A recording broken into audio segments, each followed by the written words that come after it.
ये आकाशवाणी गोरखपुर है। अब आप सुषमा श्रीवास्तव से क्षेत्रीय समाचार सुनिए। राष्ट्रपति रामनाथ कोविंद ने स्वास्थ्य कर्मियों की सुरक्षा के लिए महामारी आपदा अधिनियम 1897 में संशोधन के अध्यादेश को मंजूरी दे दी है।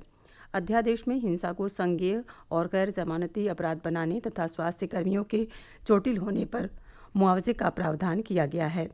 अध्यादेश में उत्पीड़न, शारीरिक चोट और संपत्ति को नुकसान पहुंचाना हिंसा माना जाएगा। केंद्रीय मंत्रिमंडल ने कल ये अध्यादेश लाने को मंजूरी दी थी। मंत्रिमंडल की बैठक के बाद नई दिल्ली में केंद्रीय मंत्री प्रकाश जावड़ेकर ने कहा कि स्वास्थ्यकर्मी कोविड-19 महामारी से देश को बचाने का प्रयास कर रहे हैं। उन्होंने कहा कि स्वास्थ्य कर्मियों के साथ हिंसा और उन्हें नुकसान पहुंचाने को सहन नहीं किया जाएगा। आरोग्य कर्मियों के खिलाफ कोई हिंसा या हैरेसमेंट अब बर्दाश्त नहीं होगी और इसलिए उनको पूरा संरक्षण देने वाला एक अध्यादेश लागू करने का फैसला हुआ है। ये संज्ञान योग्य भी होगा और जमानत न मिलने वाला होगा। 30 दिन में इसकी इन्वेस्टिगेशन पूरी होगी।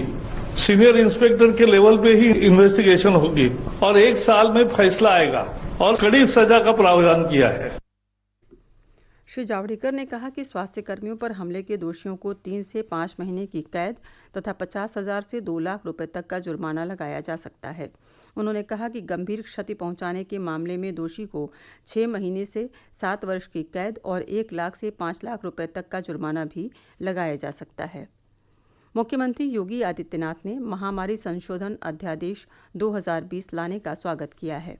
उन्होंने कहा कि स्वास्थ्य कर्मियों की सुरक्षा के लिए ये महत्वपूर्ण कदम है।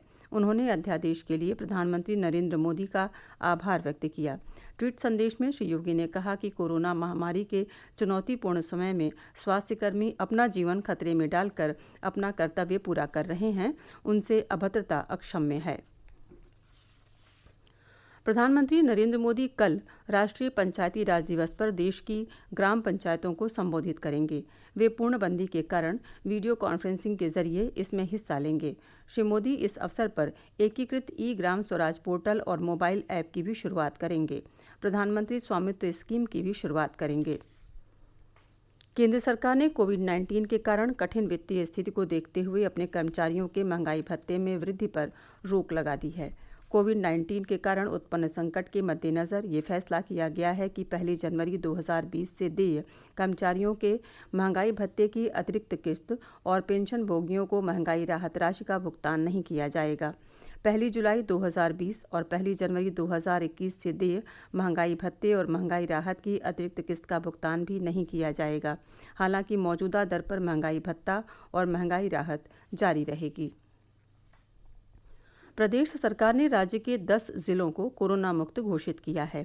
ये जिले पीलीभीत, लखीमपुर खीरी, हाथरस, बरेली, प्रयागराज, महराजगंज, शाहजहांपुर, बाराबंकी, हरदोई और कौशाम्बी हैं, जहां अब कोविड-19 संक्रमण का कोई मामला नहीं है।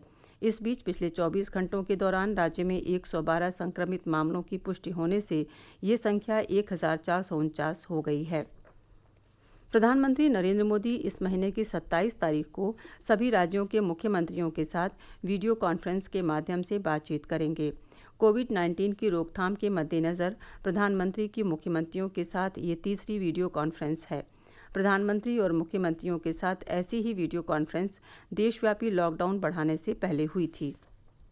वाराणसी के जिलाधिकारी कौशल राज शर्मा ने आज मुस्लिम धर्मगुरुओं और मुस्लिम संगठनों के पदाधिकारियों के साथ बैठक कर कोरोना संक्रमण के फैलाव को रोकने के लिए लॉकडाउन का कड़ाई से अनुपालन कराने के संबंध में चर्चा की।